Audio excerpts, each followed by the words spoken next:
so tickled. Like, we know each other pretty well. Yeah, I know. And I am just, these are not things that I was anticipating you were going to do in midlife. Crisis. Okay.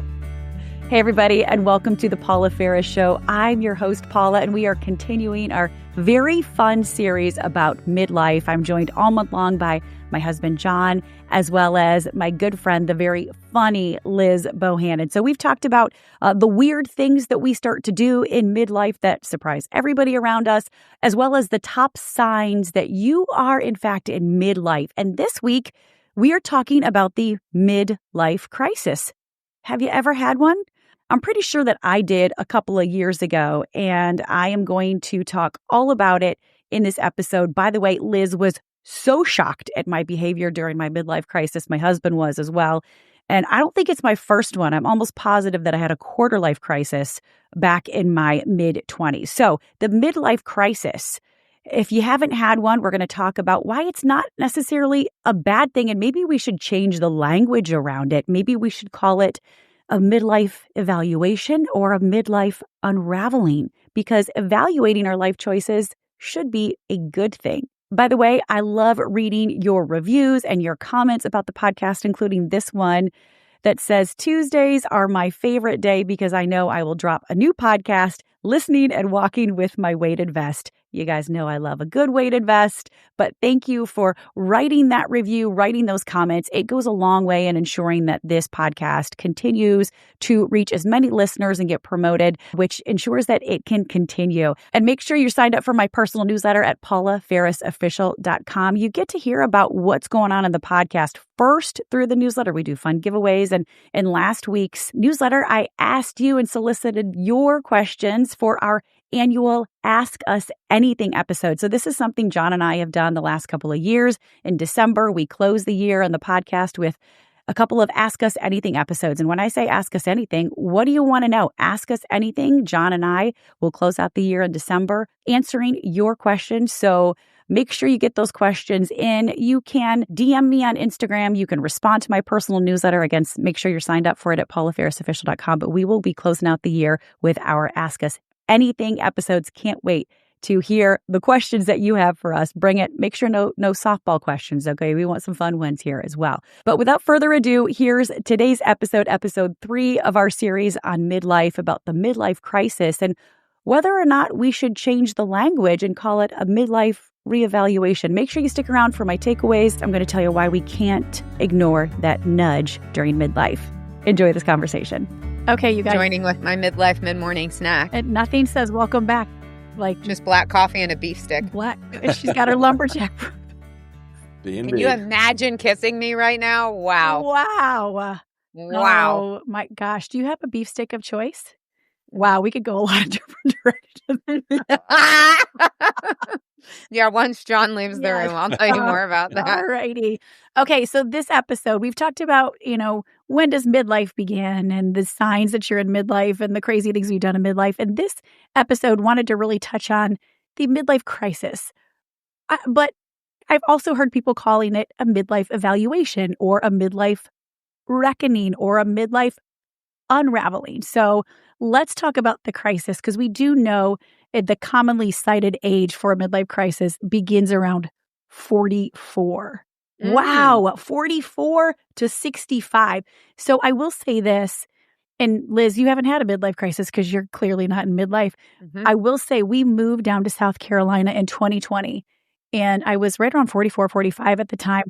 I think I had a bit of a midlife crisis. Don't you agree, John? Because we moved down here. Tell us more. Yes, we moved down here, and I think it was just the shift, everything going on. We reset our lives. We moved from New York City. I stepped away from TV, and the first thing I did was get a concealed weapons permit. I have never fired a gun in my life. Have not fired one. What? Since taking the class. I did not. You didn't see this coming. I just need a minute to recalibrate. I know. Take another bite of your beef stick. I know. Okay. Tell me more about what was happening. Okay. I think part of it was I grew up in a family of avid outdoorsmen. My dad loved hunting, but was always very responsible. But I think I've always had a fear of guns. He kept them locked up. So part of it was just to get over my fear of guns. But also I'm like in the South. Everybody has a concealed weapon It's like a Costco card. It's that easy to get. It's pretty easy to get down here. Now, I will say I got my permit. I still have it. I never purchased a gun. I have not fired a gun since. So that was one thing that I did that was so totally out of character for me. Yeah. But I did get over my fear. I have a healthier fear of guns, but I got over my fear of holding one. But I have a healthy fear and respect. I bought a Jeep and I wanted to get a lifted Jeep. And I went to the dealership and he lifted like where it's kind of like off the wheels? The ground. Yeah, like higher. And he said, how? It's called a lift kit. There's a lift kit.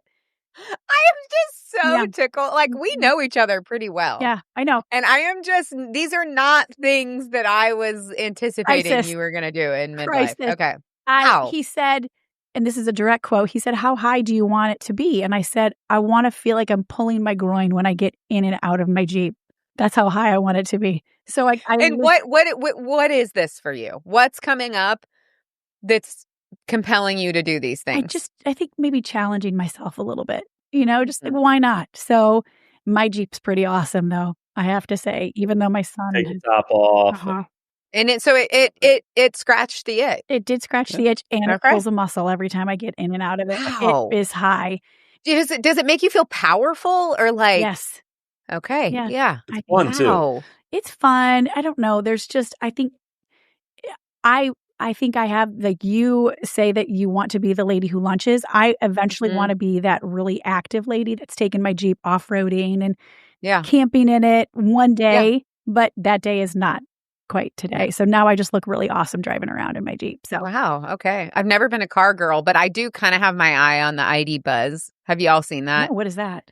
It's the new Volkswagen. It's like the old school bus. It's like the Eurovan, but it's electric and it's new. And they have one that's yellow and white. And I do really think, I'm not a car person, but I'm like, how do you not smile when you get into that car every morning? Does it come with a guitar? Yeah. Does it come with a guitar? Yeah, you got to play guitar. Does it come with marijuana? Resident hippie. Yep, absolutely. Okay, I just want to make sure. I mean, we're checking all the boxes here. Yeah. Okay, I can see that for you. So who knows? Maybe once I hit midlife and have a crisis, I think mine would come in the form of an ID Buzz. You just got to make sure it doesn't come with any screens, because those screens will then have to be covered up for the boys. It's true. That's true. Maybe we can special request that. The other thing that I did the Jeep, did the concealed weapons permit. I got tattoos for the first time, and I now have 4 tattoos. What? Who am I? Who am I, Liz? Wow. I know. What are your tattoos? Well, the first one I got, and you can't really see it all that great. It says "Be Still," because I'm terrible at being still. So it was kind of like a "Be Still," a reminder.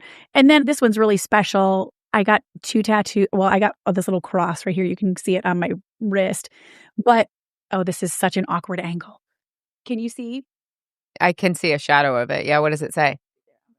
You are really tatted up. I'm tatted up. What did that say? It says Paula Rosie. It's my mom's handwriting and my dad's handwriting. So my dad passed in 2019 and my mom passed this past year in 2025. And I took greeting cards. There's the nostalgia. Greeting cards that I have kept from them. My parents called me, my middle name is Rose, so they called me Paula Rosie. And I took the greeting cards, and I presented them to the tattoo artist, and she literally lifted their handwriting. Wow. So that's really special.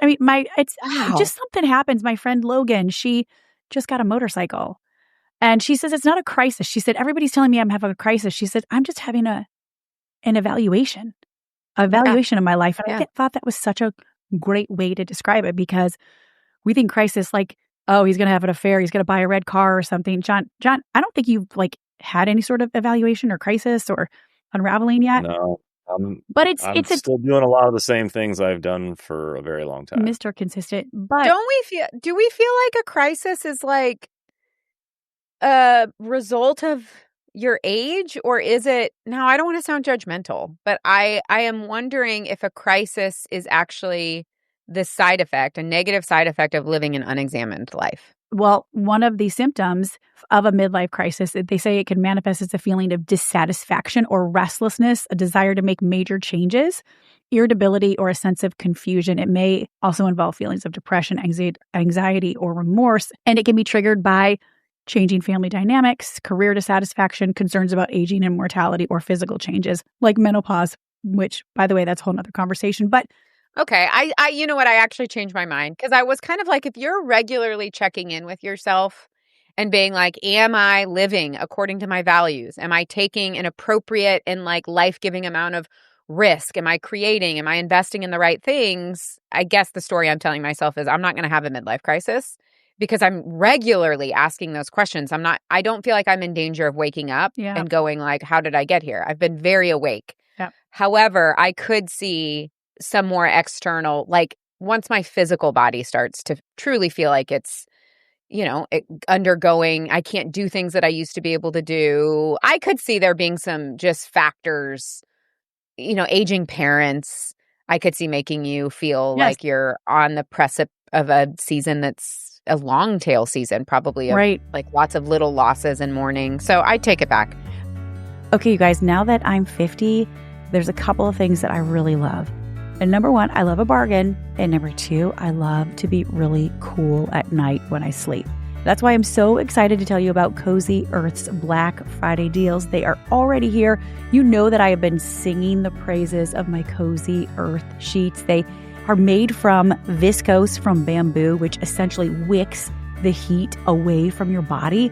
But Cozy Earth also offers a bamboo pajama set, which is phenomenal and a great gift idea for any woman in your life that may or may not be perimenopausal or menopausal. But I'm telling you, the ladies in your life are going to love the bamboo pajama set. It's got the same science behind the sheets. You're going to sleep several degrees cooler. They also have a bubble cuddle blanket, something that I love to wrap around myself and my kids during our family movie nights. And the best part about it all is Black Friday is already here, so you can use my code PAULA, that's Paula, to stack on top of their site-wide sale.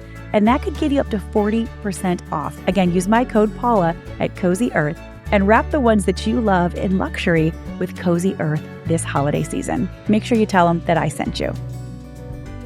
I think too, for women especially, and this was part of the series that I did recently on perimenopause, those ages of mid to late 40s are some of the most dangerous in our lives. It's when we are most prone to die by suicide because of teenagers, aging parents, menopause. Like there's all this change and our body will recover. Things can get better, but it's such a tough time because everything is kind of happening at once. And for me, losing both of my parents in my 40s kind of pushed me over the edge. John can tell you, I've told him several times that, and we've had this conversation, I just don't feel like myself since my mom and dad passed, but mainly my mom. Yeah. I think losing your only living parent and especially your mother just kind of, it knocked me off. Definitely not. Well, and the fact that you experienced that kind of you're in the eve or dawn of your kids moving on and in a similar season, I can see how that would be a really hard season. And I'm someone who also, it's like I index a lot on other areas of my life, which I think my guess is going to pay off to be like, oh, I have also all of these other things that I'm passionate about and that I've been cultivating. Sure. But I anticipate going through a crisis when my kids leave for college or leave. And maybe I think we talk about it. Is that a crisis or is that just a reckoning? It's an evaluation, right? Yeah. And it's been your identity for so long. I liked this description of a midlife crisis. It said, for many, this period of reflection and reevaluation doesn't have to be a crisis. It can be a positive transition toward a more authentic and fulfilling life by shedding unnecessary aspects of life and pursuing what truly matters. And I think maybe that's it. We're just trying to pursue what truly matters. And if we haven't, like you said earlier, so maybe there was some truth to it, Liz, taken the time to really reflect and analyze how we've been living our lives, I think it can manifest as a crisis. But if we've been regularly checking in with our lives and just want to recalibrate our lives as the recalibration, I think it can be beautiful. And next thing you know, you might have tattoos and a lifted Jeep and a concealed weapons permit that you never use. So you never know. Something to look forward to, Liz. Something to look forward to. My sequin caftans and a conceal and carry. Yeah. Caftans would be good for that. Brene Brown, I love that she calls it an unraveling. And she says, whatever the issue, she says, crisis makes it sound like it's a singular event, but unraveling is a series of nudges, sometimes painful. And she said, whatever the issue, it seems as if we spend the first half of our lives shutting down feelings to stop the hurt. And the second half, trying to open everything back up to heal that hurt. I thought that was so good. And we're healing. It doesn't why is that a crisis? I think the way we talk about it, it doesn't have to be a crisis. It can just be an evaluation, an unraveling, healing. Yeah. I really identify with that. I think semantics really matter in the sense that I think humans, we get to make stories about what's going on around us. And I put a lot of intention and thought into the story I'm telling myself about anything that I'm experiencing, recognizing that we're making it up. We are assigning meaning to these things that often are outside of our control. And so why not choose a story that feels beautiful and hopeful and whimsical and adventurous versus naming it as, like I remember when my parents turned 40, they had the over the hill parties. Right. Where like there were literally like gravestone decorations, and black balloons. And like, surely, even though it's a joke, it's like that storytelling that it's all down here and that you're basically dead, I think really matters. And so, and it impacts us. And so I think just telling a different story about the second half will change actually the fabric of how you experience changing the story, changing how we talk about it. When you're on a roller coaster, it takes so long to get to the top. And I feel like that's the first part of your life. And then coming down that hill, that's the best part. That's the second half of your life. It goes by quicker, but it's everything that you've been waiting for. And so just even changing the way that we talk about it and think about it, instead of being so doomsday about it, just changing, this is the ride down and this is going to be the best part of our life. Which do you feel like that is changing in culture? Like the way that we talk about it? Or do you still feel like it's very doomsday-y? I think we're definitely changing. I don't hear that over the hill. You don't see those cards in CVS as much anymore. And I do think people are trying to focus on longevity. They're trying to embrace the season that they're in. And, being in your 50s or 60s doesn't mean it's over. It's just what you make of it. Yeah. I have definitely felt an enormous shift in ambition. And when I say ambition, for a while I was like, am I becoming less ambitious? And then I kind of was like, had big feelings about that. And what I realized was that actually, no, I think I'm becoming more ambitious, but my definition of success is shifting. So I'm just the kind of success that can be measured linearly, like up and to the right. I'm just like not that interested in. I'm much more interested in what I would call like a matrix of success. That's good. So like in all of these areas of my life, and I think to achieve a certain degree of success in a handful of areas is actually wildly ambitious. I think it's more ambitious than being like, I'm going to sacrifice all of these things in order to achieve success in this area. And so that would be an example though of storytelling that, because I would go like, oh my gosh, I'm stopping to work, like I'm have this commitment to try to a certain amount of days a month to stop working at 3:00 so I can go pick my kids up. And I track that. And so I can look at like, how often did you actually do the thing that you said that you wanted to do? You're tracking on your spreadsheet. I do. Yeah, I do. And so that I can go like, you're pulling back. You're not being as ambitious because your work days are shorter. And then I just reframe it to go like, you are being incredibly ambitious to want to achieve what you are achieving vocationally and be able to pick your kids up after school and be the one that welcomes them home and gives them a snack. That's very ambitious to try to do both of those things.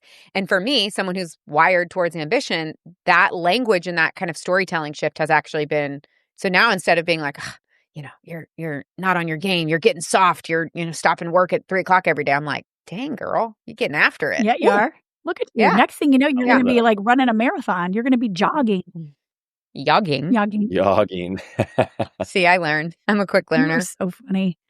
You are so funny. John, I feel like you've done a lot of reevaluation, but there hasn't been any sort of big moment of crises or change. I mean, you're so consistent. It's like he is Mr. Consistent. Whereas I'll do things, change it up. And we both love change. But I would say you've been kind of unwaveringly consistent and no big crises that I know of. Although you do really want a Tesla. Oh, yeah. I did test drive one recently. I was terrified. And they're pretty cool, but I wasn't like, oh, I've got to have this or my life's not complete. And what did I say when I was in the car with you? I'll never drive with you in a Tesla. I said, slow down. Turn the music down and slow down. Yeah. Music down, slow down. I was like, well, I'll drive this, but not with you. But no, this isn't something that either one of you can relate with, but I played high school and college basketball, and it's always been kind of part of my identity. I coached college basketball for a few years before I got into commercial real estate, which is what I still do today. But I could always dunk. I could always dunk a basketball from age 15. Wow. Till so hot too. I turned about 45 years old. Like I was still playing 5-on-5, getting up and down, and I could dunk, and I was playing with 20 and younger 30-year-olds. Yeah. Something happened around 45. The last couple of years, the dunks became a little less impressive, and they almost became non-existent. And that is something I've had to just be like, all righty, I don't have the same vertical that I had back in the day. And that sounds silly, but I've kind of just accepted it. That's okay. But they can feel big, those moments. Yes. I remember, this actually happened to me a long time ago. I wasn't even close to midlife, but I was with a friend. I used to do gymnastics when I was a kid. And I just, this was so offensive. We were standing in our front yard, remembering how we used to do back bends together. Yeah. And I was like, girl, we still got it. Truly, in my heart of hearts, I believed that without any training, without any warm up, without anything, I truly just believed my body would bend backwards and I would be able to catch myself. And I tried it, and literally I just went zoop. It was so offensive and so alarming. And it really did make me that was a moment for me that I was like, things are not as they used to be, my dear one. No. Yeah. They certainly are. Accepting it and saying, hey, that's the season I'm in. And, there's other things that are going to come, and they're just going to be a little bit different, but they don't define you. And I can live a good life not being able to do a back bend. I know. And I have to say, though, John dunking was one of the hottest things he ever did. Oh, we have video proof, so we can always regale that way. We can go to the tape. We can the VHS tape. No, because I've got it on my iPhone, babe. We were able to do it until a couple of years ago. Okay, so we knew this episode was going to be a little shorter, and we're going to get into the ways that we can extend the quality of our lives, aka not dunking, not doing back bends anymore, but ways that we can challenge and still stretch ourselves mentally, physically, spiritually at this point in our lives, and why change is essential and necessary in midlife. And we're going to do that when we come back for our fourth and final episode. Fourth and final. We're over the hill at this point. We are through the series. Get out the big black balloons. On the roller coaster down of the series. I'll see you guys in the next episode. Bye. So I think I need to share with you guys a video of my husband dunking. Again, he could do it until a couple of years ago because it is so hot, but be paying attention to my Instagram page. I just may have to pull that video out of the archives. I love what Brené Brown has to say about this, and I want to share a quote with you from her in just a second. But Liz had so many great things to say about this. First of all, let's stop calling it a crisis. Let's call it a midlife reevaluation or a midlife evaluation. And what she said about the matrix of success, that success now for her is a matrix. It's not just success in terms of work ambition, but now being able to pick her kids up, do things with her family, spend time with her friends. It's a matrix of success. Success in our midlife, we have to stop measuring it as just one thing. Regarding my midlife crisis, you guys, I still love my Jeep. It is still lifted. I still just about pull my groin every time I get in and out of it.